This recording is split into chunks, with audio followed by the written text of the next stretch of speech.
Salmo 127, cântico de peregrinação, um salmo de Salomão. Se o Senhor não edificar a casa, em vão trabalham os que a edificam.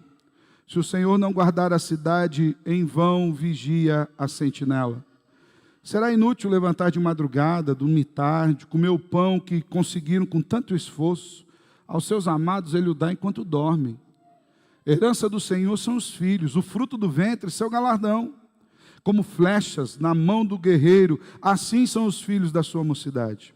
Feliz o homem que enche deles a sua aljava, não será envergonhado quando enfrentar os seus inimigos no tribunal. Vamos orar? Te louvamos, Deus, por tudo aquilo que o Senhor tem feito. Te louvamos por essa chuva abençoada que cai nesse momento na nossa cidade. Obrigado pelo seu cuidado, pela sua proteção, pela sua boa mão, pelo seu amor, pela sua misericórdia. E queremos lhe pedir, Deus, que enquanto nós meditamos na tua palavra, que o Senhor fale conosco, que o teu Espírito ministre a verdade das Escrituras ao nosso coração. Como sempre temos pedido aqui, Senhor, que seja muito mais do que intelectualidade, que seja mais do que conhecimento histórico ou coisa assim, mas que seja a palavra de Deus, que muda a nossa realidade todos os dias, para a glória de Cristo Jesus. Amém e amém. Esse é o 8º sermão da série de exposição nos cânticos de romagem ou nos salmos dos degraus. Nós já falamos aqui, é importante falar sempre que esses salmos são um composto de 15 salmos, um conjunto de 15 salmos que vão do 120 ao 134, que o povo de Deus cantava na sua peregrinação até Jerusalém. Faziam isso pelo menos 3 vezes ao ano: festa da Páscoa, festa de Pentecostes e na festa dos tabernáculos. O povo fazia isso se lembrando de como Deus os houvera livrado das mãos dos inimigos e como Deus os conduzira à adoração até Jerusalém. Esses salmos também prefiguram algumas situações que nós enfrentamos também na nossa vida diariamente. Tal qual é expresso em cada um desses salmos, nós enfrentamos alegrias, tristezas, lidamos com o pecado, perdão, salvação, restauração. O Senhor trata desses problemas, cada um deles aqui nesses salmos, e nós aprendemos a lidar com eles de maneira bíblica, estudando esses salmos aqui, são os cânticos de romagem. Também vimos que alguns comentaristas dividem esses salmos em 5 blocos, de 3 salmos cada um, onde cada um desses blocos tem um assunto estanque, que ele tem começo, meio e fim. Os 3 primeiros salmos, o primeiro bloco, fala sobre a subida, desde a saída no momento de angústia, a condução de Deus no deserto, até a chegada em Jerusalém. O segundo bloco de salmos fala sobre uma fé crescente, que vai do Salmo 123, recebendo a misericórdia que vem do alto, até o Salmo 125, falando que aqueles que confiam no Senhor não se abalam, porque Deus os protege, Deus está ao derredor deles. E iniciamos a semana passada a 3ª trilogia, esse 3º bloco de salmos que falam sobre o retorno e a restauração. Salmo 126 fala: quando o Senhor restaurou a sorte de Sião, nós ficamos como quem sonha, falando de um Deus restaurador. E agora nessa caminhada, nessa peregrinação, nós vamos estudar esse Salmo 127, que fala a nós da reconstrução de Deus, de como Deus agiu, reconstruindo o povo. Deus havia tirado eles do cativeiro, e agora Deus estava os estabelecendo na sua terra. Diferentemente dos demais salmos que nós estudamos até aqui, esse aqui é um salmo sapiencial. O que significa isso? Ele é um salmo de sabedoria. Ele é um salmo escrito por Salomão. Eu falo que a gente tem o costume de atribuir a Salomão apenas Provérbios, Eclesiastes e Cantares, ou Cânticos dos Cânticos. Nós temos uma dificuldade, às vezes até somos pegos de surpresa quando vemos um salmo de Salomão. Mas Salomão também é um salmista e, assim como todos os seus escritos, esse salmo fala de sabedoria. Enquanto os outros salmos que nós vimos até agora foram escritos em contextos de luta, de adversidade, ensinando o povo a lidar com as dificuldades no meio das lutas da caminhada, esse salmo em específico, ele foi escrito por Salomão provavelmente na época em que estava sendo edificado o templo de Jerusalém. Era um salmo de paz, era um salmo de alegria, era um salmo de festejo, e ele foi adaptado para ser colocado nesses cânticos de romagem, exatamente para fazer com que o povo tivesse sabedoria nesse novo momento. Ora, Salomão estava feliz, cheio de alegria, repleto de alegria, por estar cumprindo uma promessa que Deus havia dado à sua família, em específico ao seu pai Davi. Davi tinha um sonho de construir o templo ao Senhor, mas não pôde construir. Salomão tinha acabado de receber aquelas ofertas, como falamos aqui há pouco, teve que falar para o povo, gente, não para de dar ofertas, a gente já tem o bastante, o que demonstra a alegria e a gratidão do povo em ofertar para o Senhor. Você imagina isso, irmãos? Falou, irmão, não fazer um templo para o Senhor. O povo estava tão feliz que trouxe em abundância que não tinha como guardar. Então, o contexto que Salomão escreve esse salmo é esse contexto de alegria. Mas agora o povo iria passar por uma reconstrução. O povo estava saindo do exílio babilônico, estava voltando para Jerusalém. E esse salmo ele traz essa sabedoria de como lidar com essas questões. O comentarista bíblico Taylor afirma que, como sendo um salmo sapiencial, um salmo de sabedoria, ele está preocupado em ensinar, além de princípios, mas principalmente e também a prática da observância desses princípios, que podem trazer felicidade e paz para a nossa vida. Eu acredito que, de uma forma geral, nós precisamos aprender a olhar para as Escrituras tal qual Salomão ensina aqui, de uma maneira sapiencial. As Escrituras não são um livro apenas de princípio, ou de conhecimento, ou de história, ou de arqueologia, ou de história de povos antigos. As Escrituras são a palavra de Deus, a revelação de Deus, a vontade de Deus, a verdade de Deus, que é para ser aprendida e praticada. Nós fazemos isso nas nossas declarações de fé. Dizemos que a Bíblia é a nossa regra de fé e de prática. Ela determina em que vamos crer e como vamos crer, e ela determina como vamos praticar essa fé que nós recebemos no nosso dia a dia. A ideia dos salmos aqui, o objetivo desse salmo é gerar sabedoria do alto em pessoas leigas, em pessoas que talvez não tenham grande conhecimento, grandes diplomas, mas que tenham o coração aberto para receber sabedoria do alto. Nós vemos esse exemplo em todas as Escrituras. Salvador Jesus escolhendo seus discípulos, Jesus não parou na frente do templo e fez uma sessão de RH, pedindo que as pessoas enviassem currículos, e conforme eles tivessem capacitação teológica, Jesus ia analisar esses currículos para que eles pudessem servir. Jesus foi atrás de homens simples, mas dispostos. Pastor Márcio iniciou uma série ontem aqui, fantástica, não perca, irmãos. Às vezes a gente imagina o culto do jovem e o culto do jovem há mais tempo, né? Mais tempo de juventude. É o culto para o Senhor. Vem ouvir a sermão aqui. Ele vai falar sobre esses homens que são extraordinariamente comuns. Gente comum, de carne e osso. Jesus chegou na beira do mar e chamou pescadores. Jesus chegou chamando coletores de impostos. Jesus chamou homens comuns. Então, essa mesma verdade a gente vê espalhada nas Escrituras, de conhecimento que vem do alto e entra no coração e transforma a vida. E essa sabedoria que vem do alto, como diz o meu irmão do Salvador Jesus, nosso amado Tiago, capítulo 3, versículo 17, diz que essa sabedoria que vem do alto, ela é tão profunda e ela é impactante porque ela é pura, depois ela é pacífica, ela é gentil, ela é amigável, ela é cheia de misericórdia e de bons frutos, ela é imparcial, ela é sem fingimentos. Então, o objetivo desse salmo é trazer a mim e a você sabedoria do alto, para a gente lidar com as questões da nossa vida.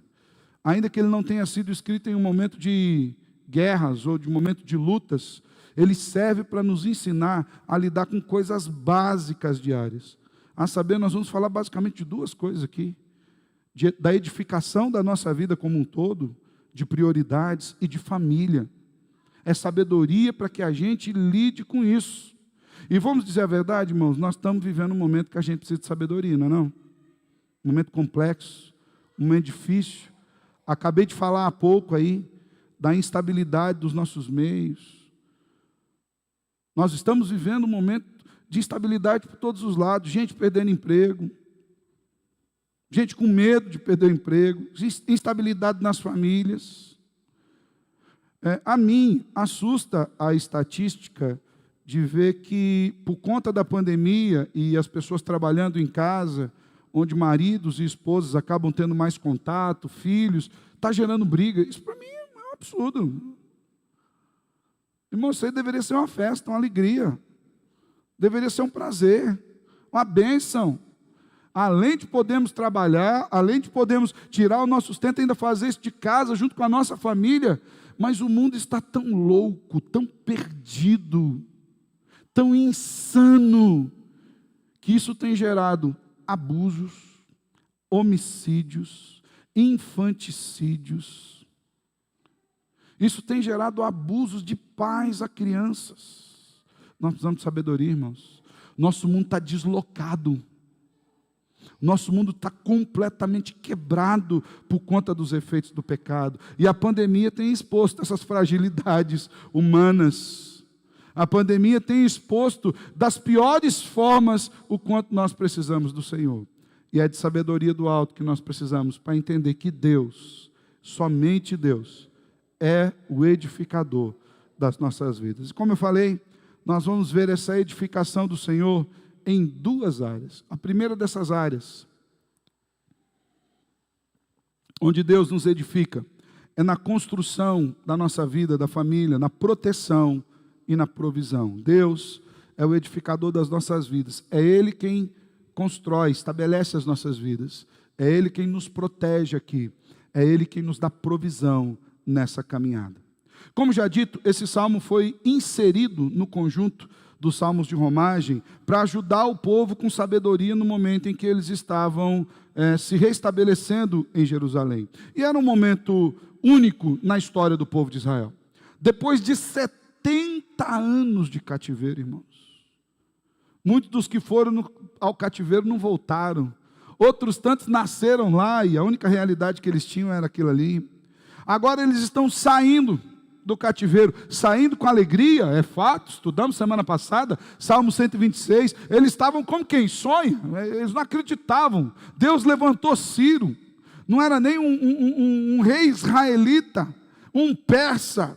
Esse persa editou um decreto, liberando eles para ir embora.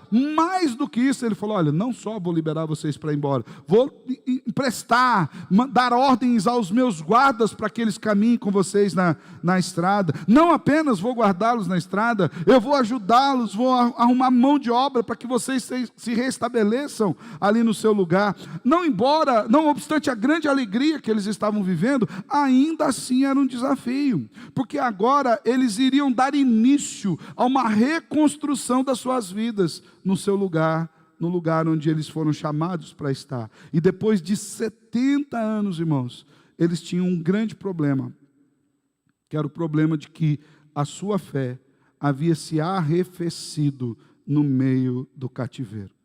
A gente tem um pouco dessas coisas aqui na nossa vida, ainda que não estejamos vivendo momentos de cativeiro. Quando a gente começa a andar de acordo com a sociedade, a olhar a sociedade, colocando Deus meio de lado, e Deus não é mais uma prioridade na nossa vida, Deus é apenas um adendo. Até hoje pela manhã eu falei que um dos nossos grandes problemas é que Deus deixou de ser a nossa habitação para ser a nossa visitação. Deus não é mais o lugar em que eu habito, Deus é o lugar que eu visito, é a igreja, é o templo, as quatro paredes. A gente perdeu um pouco daquela pegada, daquele sentimento do salmista, quando ele fala no Salmo 84, o pardal encontrou casa, andorinha encontrou ninho. Sabe o que eu encontrei, Senhor? Eu encontrei o Senhor, eu encontrei os teus altares, eu encontrei os teus braços, eu encontrei a minha vida em Ti. Também nós, tal qual o povo havia arrefecido sua fé no cativeiro babilônico, nós, quando olhamos para as circunstâncias, temos a nossa fé meio arrefecida. A gente tem uma tendência de relativizar valores bíblicos. A gente tem a tendência de dizer, mas todo mundo faz isso. Uma vez um crente perguntou assim para mim, pastor, mas se esse negócio está falando aí que quem age desse jeito vai para o inferno, então todo mundo vai para o inferno? Eu falei, se for necessário, não é por falta de espaço. Pode ficar tranquilo que Deus tem espaço lá para toda a galera aí. Na verdade, todos nós deveríamos ir. A gente só não vai pela graça mesmo. Não é porque a gente tem algum tipo de mérito. Nós também precisamos de sabedoria para lidar com as coisas aqui. Sabe por quê? Rapidamente nós temos a tendência de deixar o Senhor de lado. E é por isso que Salomão começa esse salmo dizendo assim: olha, vocês estão saindo do cativeiro, vão reconstruir a vida de vocês em Jerusalém, mas lembrem-se, se o Senhor não edificar a casa, em vão trabalham os que a edificam. Não é a mão de vocês, não é a capacitação de vocês. Mas que casa é essa, pastor? A referência primária aqui é a construção literal de uma residência. Mas considerando o contexto dos cânticos de romagem e considerando que é o contexto em que o povo está voltando do cativeiro, a ideia é voltada para o templo de Jerusalém. A ideia é de que o que Deus requeria do povo e o que Deus esperava do povo, não no sentido de expectativa, tá? A gente tem que tomar um pouco de cuidado quando a gente fala que Deus espera algo, porque a gente imagina às vezes que Deus tem expectativa tal qual nós temos, e que Ele fica ali, vai lá, vamos lá, esse aí vai fazer. Tá? E quando a gente não faz aquilo que Deus queria, Deus fica meio frustradão. Não. Quando nós falamos que Ele espera isso, é que Ele sabe que aquilo era o que nós deveríamos fazer. Não é que Ele vai ficar triste ou frustrado se nós não fizéssemos. Mas o que o povo deveria fazer ao voltar para Jerusalém, em primeiro lugar, era estabelecer a sua vida espiritual. Talvez, como nós vimos lá no deserto, a cada vitória que Deus dava, a cada momento marcante na vida do povo, o povo parava onde estava, irmãos. Fosse na beira de um monte, no meio de uns carvalhais, eles pegavam uma pedra, faziam dali um altar, ofereciam sacrifício e falavam: ó, o Senhor está com a gente. E aí, quantas vezes a gente vê lá aqueles lugares aqui, chamaram de Mispa, aqui, colocaram uma pedra, erigiram e disseram Ebenezer, não é o nome da pedra. Eles disseram: o que significa Ebenezer? Até aqui o Senhor nos ajudou. Ou seja, o povo reconhecia em todos os estágios da sua vida o cuidado do Senhor. O que se esperava do povo que saiu de volta de Sião, como quem sonha, com a boca cheia de risos, com louvores nos lábios, testemunhando entre as nações, é que eles chegassem em Jerusalém e estabelecessem em primeiro lugar o quê? O culto a Deus. Agora a gente pode voltar para casa. São 70 anos sem templo. São 70 anos sem oferecer sacrifícios ao Senhor. Então a ideia do texto é que de repente esse povo começou a falar assim: bom, dá para esperar um pouquinho. E começou a edificar as casas de quem? Deles mesmos. E aí Salomão traz essa palavra: olha, se não for o Senhor que edificar, em vão trabalham os que edificam. Perceba um contraponto interessante aqui. É um contraponto entre a edificação feita por Deus e a edificação fundamentada nos esforços próprios. A edificação feita por Deus, ela é segura, ao passo que a edificação humana está fundamentada nas percepções pessoais, nas percepções de segurança que às vezes nós temos. Nós falamos: não, agora eu vou resolver isso aqui, Deus deixa para depois. Eu lembro de uns ditados antigos que a gente ouvia quando era criança. Tadinho, eu ouvi até da minha mãe esse ditado. Ela falava assim: primeiro a ação, depois a devoção. Não é não. Primeiro a devoção, primeiro o Senhor, depois a ação. Na verdade, a ação deve ser pautada no Senhor, na sua devoção. É a sua devoção quem deverá dizer a forma como você deve agir. E o povo, por algum motivo, irmãos, saíram de Jerusalém, ou melhor, eles saíram do cativeiro, mas o cativeiro não tinha saído deles. E eles chegaram ali a região de Jerusalém e colocaram-se a edificar para si próprios. E Salomão diz: olha, se o Senhor não edificar a casa, em vão trabalham que edificam. Ele é o edificador, Ele é o construtor. Deus é o construtor da nossa vida. Outra verdade que o texto nos mostra aqui é que Deus é aquele que dá proteção. Que no mesmo versículo 1, Salomão continua dizendo: olha, mais do que isso, a questão não é só a construção, Deus em primeiro lugar, mas Deus é aquele que guarda. Vocês podem ficar seguros, não precisam se preocupar. Lembro de Jesus pregando no Sermão do Monte sobre a ansiosa solicitude pela vida. Vocês estão preocupados com o que comer, com o que vestir? Olha os pássaros, olha os lírios do campo. Já viu alguma fábrica onde os pássaros trabalham? Você vai ver. Eles não tecem, os lírios não tecem, não fiam, mas Deus os sustenta. Será que nós não entendemos que valemos mais do que pássaros e lírios do campo? E diga-se de passagem, o Senhor Jesus usa um exemplo de Salomão, que diz que em toda a sua glória, ele não se vestiu como um lírio do campo, que nasce de manhã, depois seca e vai embora. Então aqui o salmista também traz essa atenção. Peraí, vocês estão correndo atrás das coisas de vocês, vocês estão preocupados com a segurança que vocês podem trazer para vocês, mas a proteção vem de Deus. Se o Senhor não guardar a cidade, em vão vigia a sentinela. Jerusalém era o centro, a capital de Judá. E todas as vezes que ela sofreu derrotas, não foi por falta de exércitos. Jerusalém tinha um exército muito bem armado, tinha guardas capacitados, gente pronto para defendê-la, gente preparado, mas ainda assim ela sofreu grandes derrotas. E por que ela sofreu grandes derrotas? Porque todas as vezes que ela começava a confiar em si mesma, ela abria a mão da proteção do Senhor, e os inimigos vinham e a derrotavam, a tal ponto que ela foi destruída por completo. O templo foi destruído e eles foram levados para o cativeiro.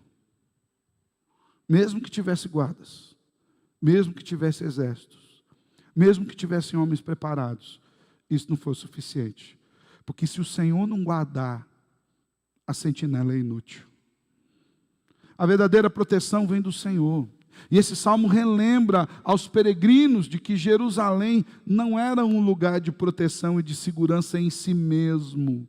Tudo depende de Deus. As nossas cercas elétricas, câmeras de segurança, alarme do carro, carro blindado, ABS, EBD, sei lá que mais, um monte de letra lá que a gente tem no carro. Você só descobre que isso aí existe quando você vai trocar uma pastilha de freio. Ele fala, o seu é com ABS. Você fala, ai Jesus, né? Porque daí você vai ver que o negócio é mais caro. A segurança vem de Deus. Eu estou dizendo que a gente não vai melhorar as coisas aqui, ou que nós literalmente vamos viver de uma maneira descuidada, de maneira alguma. Falamos há pouco da responsabilidade que temos que ter, de maneira que não vamos tentar Deus naquilo que sabemos que só Ele pode fazer. O que não significa que nós vamos fazer o contrário. Vamos confiar totalmente no nosso braço. Porque a proteção vem de Deus. E mais uma vez nós vemos um contraponto aqui entre a segurança que nós podemos nos proporcionar com a segurança e os recursos que Deus tem para nos proporcionar. A nossa segurança é sempre limitada, é sempre falha. A segurança de Deus é eterna, perfeita e imutável. A nossa segurança acaba com o fim da vida. A segurança de Deus vai para além da vida. Deus guarda a nossa alma.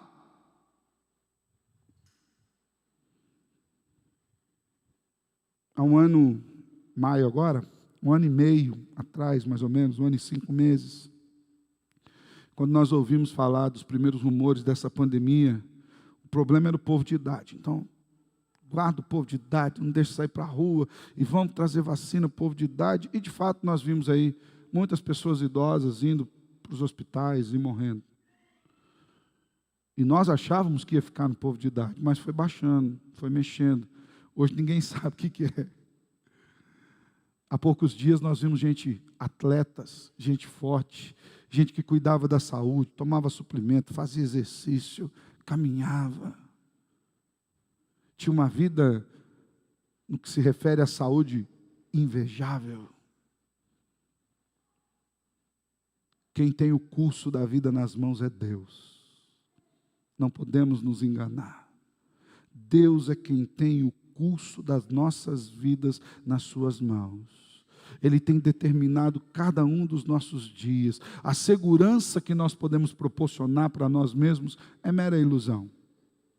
Nós devemos ter o cuidado com a vida, sim, para a glória do Senhor. Deus nos deu a vida e nós a preservamos para a glória dele. Por isso que cuidamos do corpo, cuidamos da vida, nos alimentamos, compramos roupas. Não é porque a gente vai estar se protegendo ou ajudando Deus nessa tarefa. É porque nós entendemos que o Senhor nos fez assim e cuidamos da nossa vida para a glória daquele que nos fez assim, como forma de testemunho.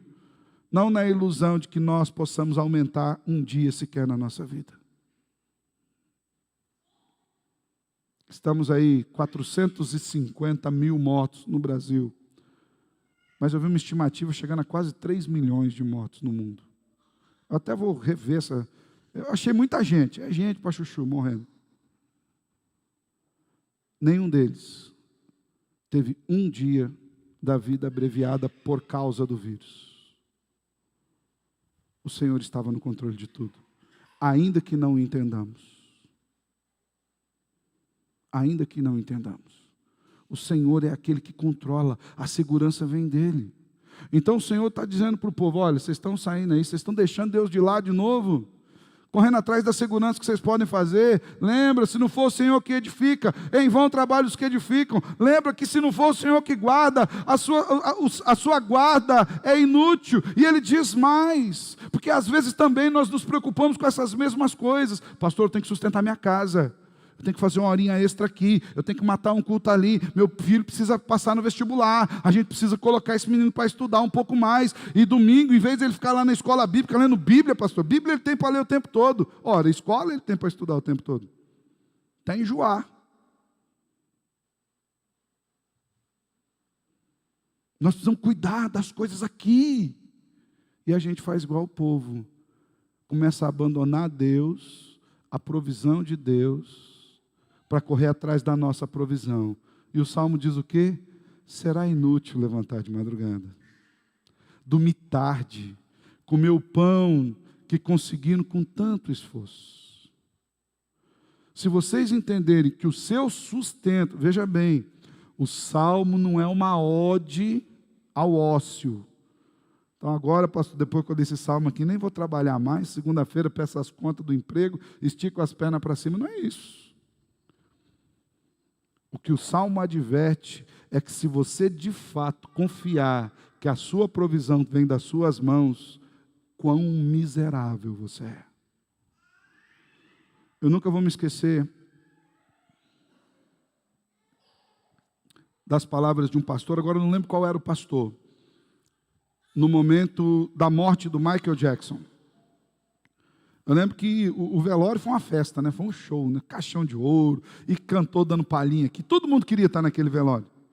Até gente que nem gostava dele queria estar lá, porque o negócio era legal. Pastores disputando para fazer um sermão lá.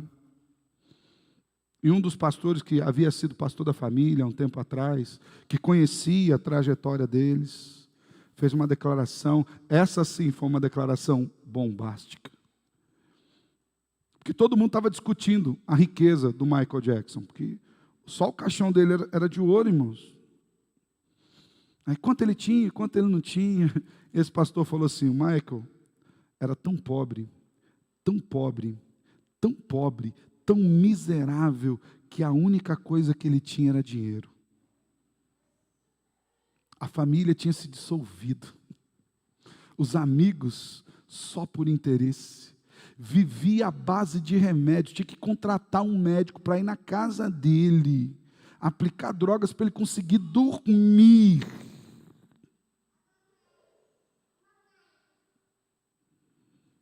Quando ele ia fazer um show, ele estava rodeado de milhares de pessoas e completamente sozinho.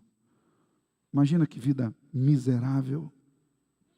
A única coisa que ele tinha, e isso ele tinha bastante, era dinheiro. É inútil. É inútil levantar de madrugada, dormir tarde, se o sustento não for o que Deus dá. Deus é aquele que dá a provisão de pão, Ele é aquele que dá o nosso sustento, e Ele faz isso também por intermédio do nosso trabalho. Louvado seja o nome dEle por isso, mas não vem do teu braço, vem da mão dEle que fortalece o teu braço. Não vem do seu patrão, vem da ordenança do Eterno que levantou o patrão. E aqui o contraponto é entre a provisão proporcionada pelas nossas mãos e a provisão proporcionada por Deus. Porque a provisão proporcionada pelas nossas mãos vai ter um fim. Uma hora ou outra vai acabar. Ninguém tem sustento suficiente para uma vida inteira guardado na sua casa. Diga-se de passagem, semana passada nós estávamos falando de trabalho, o Rinaldo citou alguma coisa aqui sobre as novas modalidades, a juventude correndo atrás de especulação financeira, bolsa de valores. Eu fui dar uma olhada em alguns detalhes que assustam. Se for somar o dinheiro que todo mundo tem na conta do mundo, não existe dinheiro. É quase com a fé. Não tem esse dinheiro. Você soma tudo, ó, saldo dele, saldo dele, saldo dele, saldo dele, do mundo inteiro. Vamos fazer um saque geral, acabar com os cartões, tudo, vamos todo mundo andar com dinheiro. Não existe. É um número colocado ali. Todos os nossos recursos são finitos, mas o recurso de Deus não é. Reverendo Hernandes Dias Lopes diz que quando os nossos celeiros estão vazios, os de Deus continuam cheios. É por isso que Jesus, falando sobre ansiosa solicitude pela vida, pregando no Sermão do Monte, Lucas 12, 16 a 21, conta a história de um homem que havia tido uma grande colheita. E ele ficou feliz demais. Ele falou: rapaz, olha, minha fazenda é top, é a melhor fazenda da região, os meus funcionários são os melhores funcionários da região, a semente que eu plantei aqui é a melhor semente da região, olha aqui a plantação que eu tive, que capacitação que eu tive aqui, tudo debaixo das minhas mãos. Sabe o que eu vou fazer? Eu vou agora colocar a minha alma para descansar nos meus proventos, e fez celeiros, e encheu os seus celeiros, e falou: agora é o seguinte, trabalho mais não, hein? Acabou para mim, deu, regala-te minha alma, descansa, você não precisa nem de Deus, você está segura com aquilo que você fez, com os proventos das suas mãos. Quem pode abalar a sua segurança? Olha o patrimônio que você construiu. Se vier um trem bater no seu carro, quebra o trem, seu carro não quebra, porque você comprou o melhor carro, a melhor tecnologia, com blindagem, os melhores pneus. A casa que você mora pode dar um furacão, que nada vai derrubar. Você toma os melhores remédios, os melhores suplementos, visita os melhores médicos, é internado nos melhores hospitais. Regala-te, fica tranquilo, você está seguro. Mas Deus lhe disse: louco, essa noite te pedirão a alma, e o que tens, para quem será? A vida continua no mesmo lugar que ela sempre esteve, nas mãos de Deus. E quando Ele faz assim, acabou tudo. Acabou tudo. Perceba que aqui o texto pressupõe dois trabalhadores. Um que confiava em Deus, o outro que não confiava. Já falamos, no texto não está dizendo para você não fazer nada e jogar para Deus. O texto está dizendo para você fazer a sua parte e confiar em Deus, sabendo que o sustento dele. E esse exemplo, irmãos, como nós falamos, ele é fundamental para o povo. Porque, mais uma vez, o povo estava deixando as coisas de Deus de lado. Saíram do cativeiro, chegando para Jerusalém, em vez de buscar fortalecer sua espiritualidade, em vez de buscar edificar o templo do Senhor, o que eles estavam edificando? As suas casas. Com o que eles estavam preocupados? Com a sua segurança. Com o que eles estavam preocupados? Com a sua provisão. Esqueceram-se que Deus os tirara do Egito e da Babilônia, que Deus os sustentara no Egito e na Babilônia, e que Deus os reestabeleceria na sua terra. O mesmo Deus que os colocou dentro de Canaã era o Deus que os estava trazendo de volta. E eles começaram a edificar para si, deixando de edificar para o Senhor. Será que a gente não faz isso hoje? Será que nós não temos corrido atrás das nossas coisas? Será que às vezes a gente fala: Senhor, dá para deixar para depois? Ninguém vai deixar de ser crente, pastor, porque matou um culto. Depende. Depende. É claro que não sou eu que julgo. Isso é bom e ruim ao mesmo tempo. É bom porque você se livra de um pecador. Meu juízo é tenso. Mas é ruim porque você cai nas mãos do santo, que sabe tudo. E ele sabe o porquê que você não veio. Ele conhece a sua vida. O povo estava construindo para si, deixando Deus de lado. E é nesse momento que Deus levanta o profeta Ageu. É exatamente nesse momento que Deus levanta Ageu e fala: meu filho, você precisa dar um recado para o povo. Eu tirei o povo do cativeiro, 70 anos lá, olha só, usei Ciro, dei guarda, arrumei gente para ajudar a construir, e o povo já esqueceu de mim de novo. Ageu, vai lá, manda um recado meu para eles. Ageu capítulo 1, verso 2 a 6, o Senhor levanta o profeta para adverti-los, e olha o que Ageu diz: assim diz o Senhor dos exércitos. Esse povo diz: ainda não chegou o tempo em que a casa do Senhor deve ser reconstruída. Ou seja, eles saíram lá do cativeiro e falaram: não, vamos mexer com as nossas coisas, a gente passou tempo demais lá, deixa o Senhor para depois. Versículo 3, por isso a palavra do Senhor veio por meio do profeta Ageu, dizendo: acaso é tempo de vocês morarem em casas luxuosas, enquanto esse templo permanece em ruínas? Acaso é tempo de vocês ficarem correndo atrás das coisas de vocês, enquanto as minhas coisas estão ficando de lado? Acaso vocês não reconheceram tão grande salvação que eu fiz a vocês, e em vez de louvar ao meu nome por tudo aquilo que eu sou, em vez de edificarem para mim, vocês continuam correndo atrás de vocês? Versículo 5, portanto, assim diz o Senhor dos exércitos: considerem o que tem acontecido com vocês. E aqui é tenso, irmãos. Aqui é tenso. Porque Deus escancara para o povo a futilidade do estilo de vida que eles estavam tomando para si. Vocês semeiam muito e colhem pouco. Comem, mas isso não chega para matar a fome. Bebem, mas isso não dá para ficarem satisfeitos. Põe roupa, mas ninguém se aquece. E o que recebe salário, recebe para colocar numa sacola furada. Quando Deus não é a prioridade da nossa vida, todos os nossos esforços se tornam inúteis. Quando a nossa prosperidade não vem da satisfação com aquilo que Deus nos tem dado, a gente sempre vai querer um pouco mais. Sabe por quê? Se você não está satisfeito em Deus, não há nada que encha o buraco existencial da sua vida. A gente é meio buraco negro, irmão. Sabe aquele poço sem fundo? É o nosso coração. É sempre um perigo e um erro imaginarmos que tudo que a nossa família precisa é de provisão física e de nós omitirmos a ela a espiritualidade. Às vezes a gente faz isso com os nossos filhos. Às vezes a gente se preocupa em dar tudo de bom e de melhor para os nossos filhos. Só esquece que aquilo que é bom e aquilo que é melhor é a palavra de Deus. A gente dá tudo de bom e de melhor, à exclusão do que de fato é bom e do que de fato é melhor. Proporcionamos as melhores escolas, vestimos com as melhores roupas, as melhores marcas, frequentamos os melhores lugares, só não traz na igreja. Depois se pede, fala assim: pastor, eu não sei o que aconteceu. Eu sei.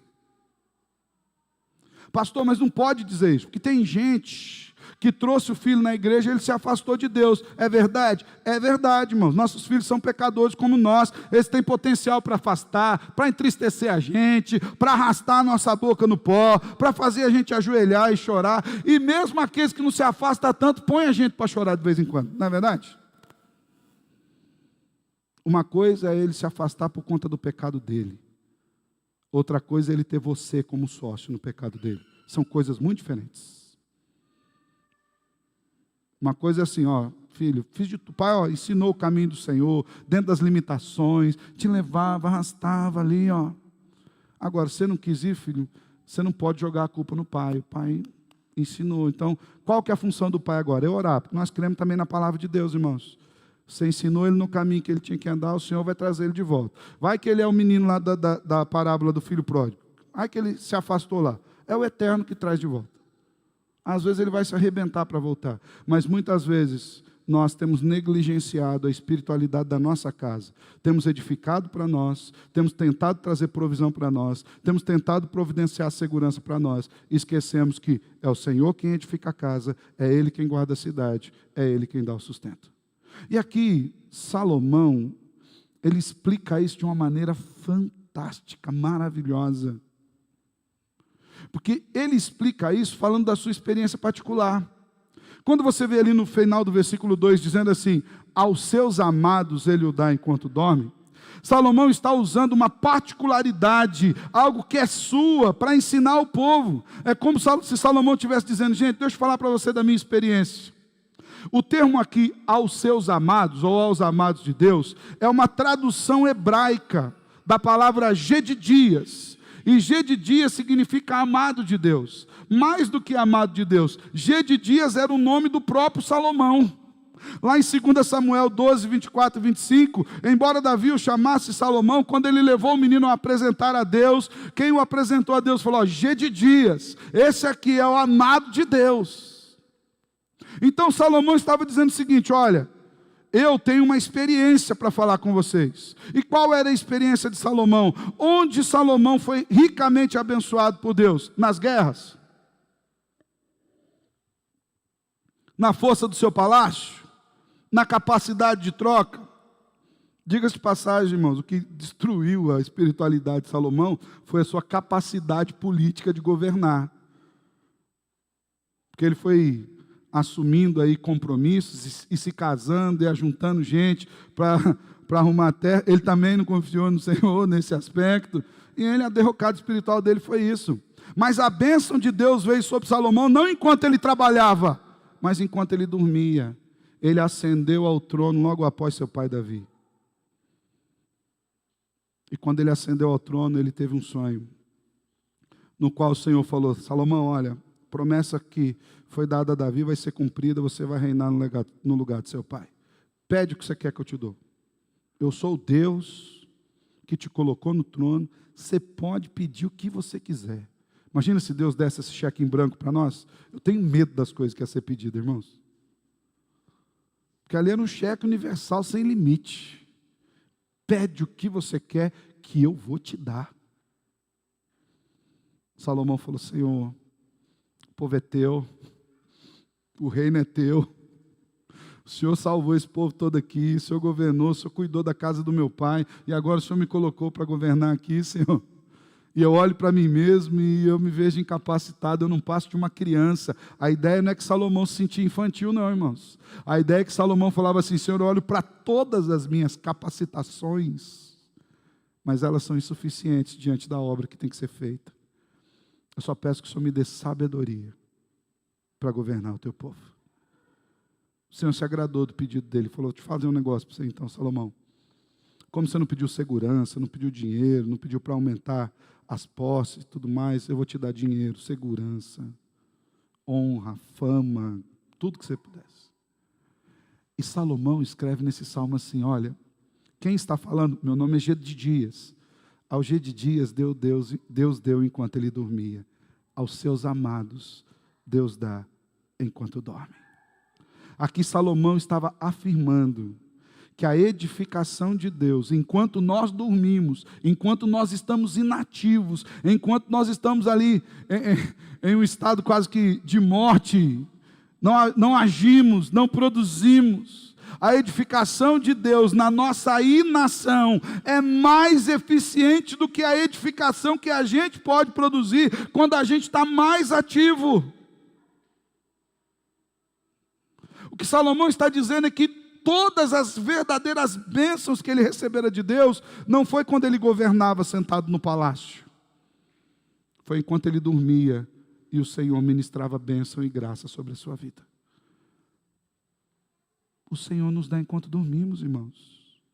Deus é quem edifica as nossas vidas. Deus é quem cuida do processo do começo ao fim. Construção, proteção, provisão. E Salomão mostra que o primeiro pilar de uma vida genuinamente cristã é estar em Deus. Será que estamos em Deus? Será que, embora tendo sido salvos, libertos das garras do pecado, nós temos de fato investido a nossa vida em Deus? Porque sabedoria é diferente de conhecimento, viu, gente? Sabedoria não é você conhecer a Bíblia de Gênesis e Apocalipse. É você aplicar tudo aquilo que você conhece na sua vida diária. Tem gente que você pergunta qualquer versículo, ele, ó, tá aqui, pá, aqui, tal lugar. Eu sou ruim de endereço bíblico, irmãos. Sempre tive essa dificuldade de endereço exatinho assim. Eu lembro do pastor Jeter. O pastor Jeter tinha parece que ele tinha um botãozinho que você falava assim, texto tal, tal, certinho de endereço. Ah, pastor, sabedoria é saber todos os endereços. Não, sabedoria é viver tudo isso. É o que o Senhor quer para nós. Então, primeiro pilar, irmãos, confie em Deus.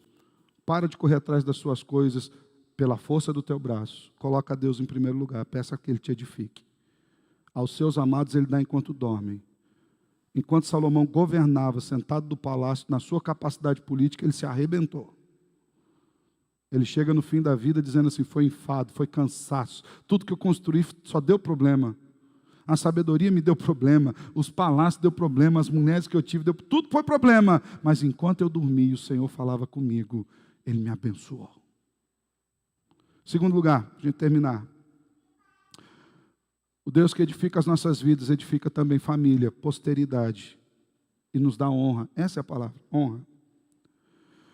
No segundo momento, o Salmo volta-se para outra questão essencial na vida do povo de Deus, que era a família. Então, se a primeira era espiritualidade, e esse é um pilar que a gente sempre tem que ter, espiritualidade e família, espiritualidade e família, espiritualidade e família. Sempre. Padrão para a vida. Se o primeiro era espiritualidade, Deus em primeiro lugar, a família vinha logo em seguida. Mesmo o povo tendo sido liberto por Deus, aconteceu um fenômeno interessante. Não foram todos os cativos que voltaram para Jerusalém, sabia disso? Uma grande parte dos cativos falou, tá bom aqui, a gente cresceu aqui. Foram 70 anos. Na verdade, poucos dos que foram para o cativeiro voltaram. Uma grande parte tinha nascido ali no meio do cativeiro. Lembra de Jeremias 29? O Senhor falou, planta aí, colhe aí, vive aí, casa aí, dá filhos em casamento, busca a paz aí, porque na paz da cidade vai ser sua paz. Fica aí, porque enquanto não cumprir 70 anos, vocês não vão sair daí. Fiquem aí. 70 anos é muito tempo, gente. Várias gerações passaram. Teve gente que nasceu, cresceu e morreu lá.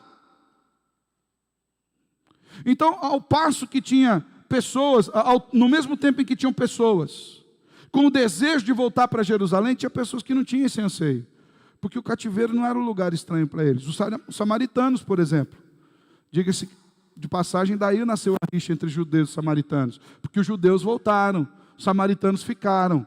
Os judeus falavam, esses daqui se misturaram, eles não têm mais o nosso costume, eles são segunda categoria. É por isso que a mulher que encontrou com Jesus no poço de Sicar, perguntava, mas onde tem que adorar? A gente olha para aquele texto e imagina assim, mas tão óbvio. Óbvio para a gente, que já tem a Bíblia, já leu daqui para lá, tudo aqui. Para aquela mulher não era óbvio. Provavelmente ela nascera, crescera, sua família toda foi vindo daquela região do cativeiro.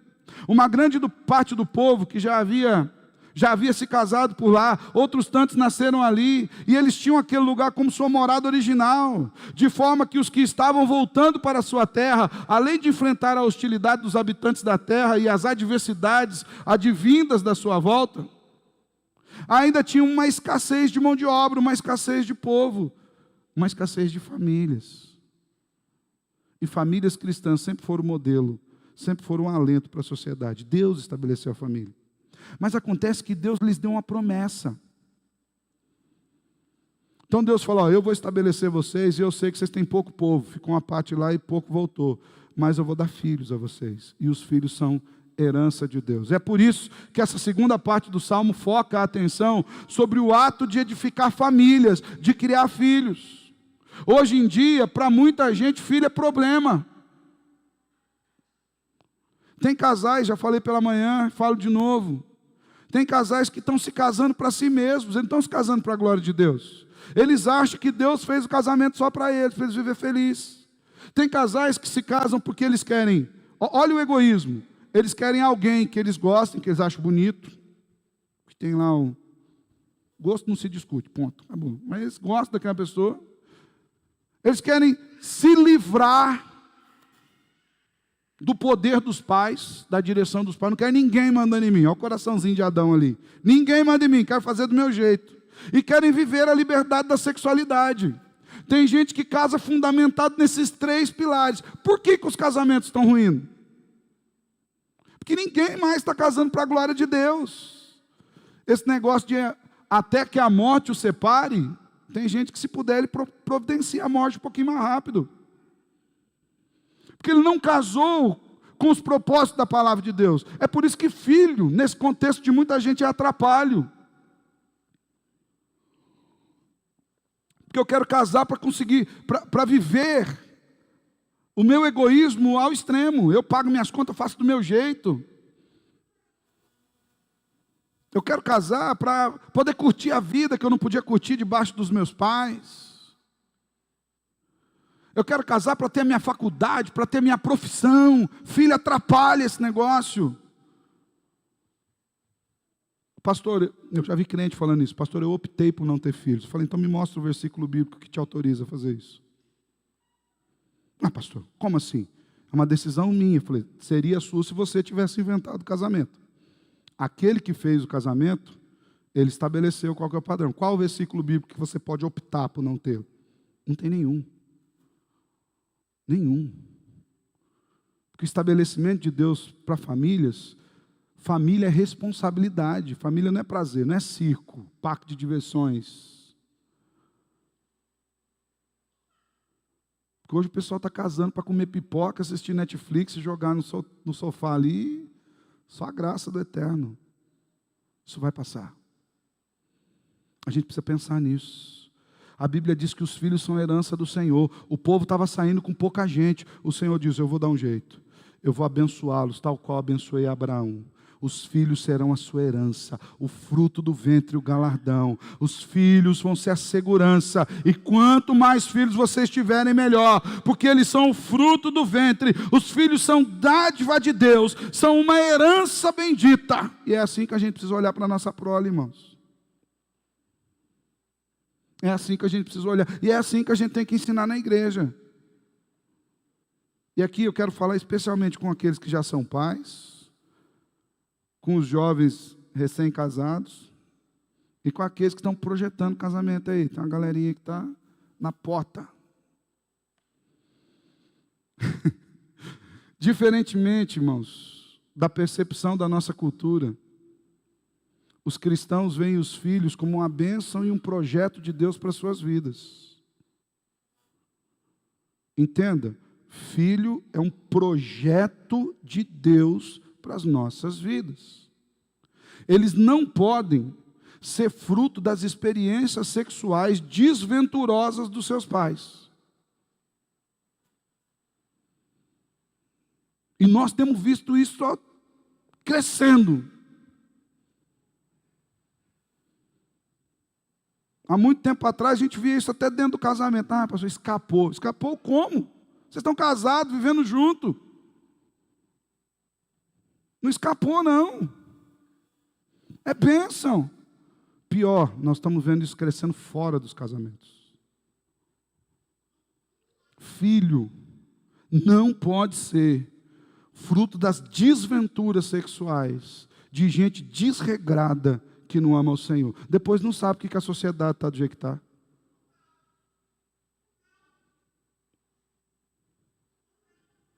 Aconselho você a ler um livro do pastor Vod Balsham, Família nas Garras de Deus. Leia. Ele fala da estatística de uma juventude perdida, porque está morando, vem de casas perdidas, desestruturadas. Filhos não são limitadores. A sociedade acha que o filho é limitador. E o crente está trazendo isso para dentro da casa. Filhos não são limitadores e não são atrapalho de vida e nem de carreira. Diga-se de passagem, o filho é a sua carreira. Mamãe, deixa eu falar um negócio com você aqui, de boa. Deus te deu um privilégio de gerar filhos e criá-los e cuidar deles. Não abra mão. Porque hoje o mundo vai ver você mal. Você fala assim, eu tenho uma faculdade, não sei o quê, para casei, vou ter filho. Não, agora eu vou ficar aí 5, 6 anos cuidando dos meus filhos. Que absurdo, vai estacionar a sua vida. Pelo contrário, eu vou investir naquilo que Deus me deu de mais precioso na minha vida. Porque a gente também vê muita gente que tem condição e tem filho para entulhar as creches. Nós precisamos repensar. Porque a Bíblia não nos diz que é assim. Pastor, mas todo mundo faz. Nós não somos todo mundo. Se for para a gente ser todo mundo, significa que nós estamos ainda lá naquele cativeiro lá. 70 anos ali. Filhos são bênção de Deus. Filho é propósito de Deus para a família. Os filhos são os bens mais preciosos que nós temos na vida. O nosso bem mais precioso não é o nosso emprego, não é a nossa realização pessoal, não é o diploma da nossa faculdade, nem mesmo o status social. Os filhos são os nossos bens mais preciosos. Não é o carro que a gente anda, a casa que a gente mora, o bairro ou a nossa conta bancária. É por isso que o Senhor diz que os filhos são herança de Deus. Perceba que o presente mais precioso que nós recebemos de Deus não foi dinheiro, não foi riqueza, não foi roupa, não foi posse. O presente mais precioso que Deus nos deu foi o seu filho. Não tinha nada mais precioso do que o Filho eterno do Deus eterno, e Ele entregou por nós. A Bíblia diz que Ele é o Deus do ouro e da prata, dono de tudo. Por que Ele não entregou riqueza? Já parou para pensar nisso? A rua do céu é de ouro, por que Ele não entregou lá 5 quilos de ouro para cada um aí e vão ser felizes? Mar de vidro, imagina, quanto que não deve valer um mar de vidro? Por que Deus não fez isso? Porque Ele estabeleceu padrões e valores que são muito além daquilo que o mundo tem para nós. Deus nos deu o seu Filho. Nos dias atuais, esse salmo exprime a alegria de pais crentes ao refletirem sobre a dádiva de filhos. E a gente precisa entender filho como dádiva, irmãos. Porque tem muita gente que está casando por puro egoísmo. Filhos são dádivas de Deus, são herança do Senhor. Feliz o homem que enche dele a sua aljava. Não vai ser envergonhado quando enfrentar os seus inimigos no tribunal. 2 comparações para a gente terminar aqui, muito importante. Primeiro, diz que os filhos são como flecha na mão do arqueiro, versículo 4. A ideia de flecha na mão do arqueiro aqui é a ideia de provisão, de capacidade de abate, de condição de ter caça. O pai precisa olhar o seu filho como um presente de Deus, que pode inclusive ajudá-lo a sustentar na sua velhice. Os filhos são o cumprimento da promessa de Deus a Abraão. Eles são as ferramentas que Deus nos dá. E como é bom ver os filhos crescerem. Os filhos são como flecha na mão do arqueiro. Provisão. Segundo, feliz aquele que enche a sua casa de filhos, porque não vai ser envergonhado. Os filhos são segurança. E aqui é interessante porque quando fala que não vai ser envergonhado quando os inimigos levarem no tribunal, naqueles tempos, quando alguém tinha uma causa contra outra pessoa, eles eram levados na porta da cidade e o tribunal era aberto para todo mundo ver. E ali havia os debates e as decisões. A ideia de que quando alguém chegava lá com uma causa contra outro, e uma dessas pessoas chegava sozinho, ele iria ser derrotado na causa, porque não havia ninguém que pudesse lhe defender. Ao passo de que quando um homem cheio de filhos chegava lá, às vezes era um homem de idade, já franzino, pequeno, mas ele chegava na porta da cidade, o povo olhava, quem que são esses rapagões aí, todos grandões ao seu lado? São os meus filhos. Esse tem de quem se defender, esse tem uma estrutura. Hoje pela manhã eu lembrei de uma cena que foi muito interessante. Meu pai era um homem muito forte, mas não era muito alto assim, né? Desse tamanho assim. Mas era largo, puxa, era fortão. Mas ele converteu assim aos 48 do segundo tempo, sabe? Ele é aquele trabalhador chamado na 12ª hora que recebeu a mesma paga do Senhor. Ele é desse daí. Mas até lá, irmãos, ele era meio bravinho, dava um trabalho, brigava um pouquinho. E eu lembro que uma vez, eu e meu irmão fomos chamar ele para alguma coisa, e infelizmente nós encontrávamos o pai no bar. Isso para a gente também era muito normal. Chegamos lá, fomos chamá-lo, e lá o negócio estava meio acalorado, uma discussão assim, meio alta assim. E os dois, eu ouvia, lá de fora eu ouvia a voz, falei, é o pai que está lá, né? O nome do meu irmão é Ricardo, a gente chama ele de Zé. Falei, Zé, é o pai que está lá. Ele falou, vamos lá ver o que é, né? Eu sou o irmão menor da família, o outro é maior do que eu. E quando nós chegamos naquele lugar, falamos, pai, e aí? Meu pai falou, o que vocês querem? A pessoa que estava ali naquela discussão acalorada com meu pai, eu falei, quem que são, capelão? São seus filhos? São os meus filhos. Aí nós chegamos do lado do pai, o pai cresceu. Ele desse tamanho, ficou desse tamanho. Assim. O cara falou, rapaz, seus filhos, não é legal, não é legal. E a discussão acabou ali. Foi embora. Essa é a ideia do Salmo. A ideia do Salmo é que aquele que tem os filhos tem uma proteção, ele tem segurança, ele não vai ser jogado ou desprotegido, porque Deus vai lhe dar uma provisão da sua própria casa, irmãos. Olha que coisa maravilhosa. Deus vai te dar filhos que são bênção dele e irão te proteger, serão a sua provisão. Deus é quem edifica a casa. Harmonia, posteridade, família, proteção, honra. Salomão mostra que o segundo pilar de uma vida genuinamente cristã é estabelecer famílias fortes, fundamentadas com princípios e valores das Escrituras. Irmão, talvez você não vai poder deixar nada de valor para o seu filho. Monetário.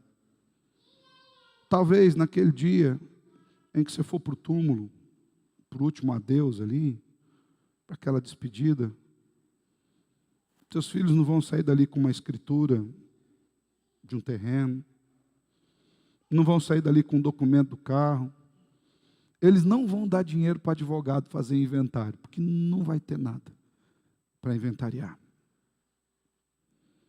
Talvez naquele último instante, você não tenha nem roupas muito boas para deixar para doação. Mas se você deixar a fé para os seus filhos, você os fez pessoas ricas.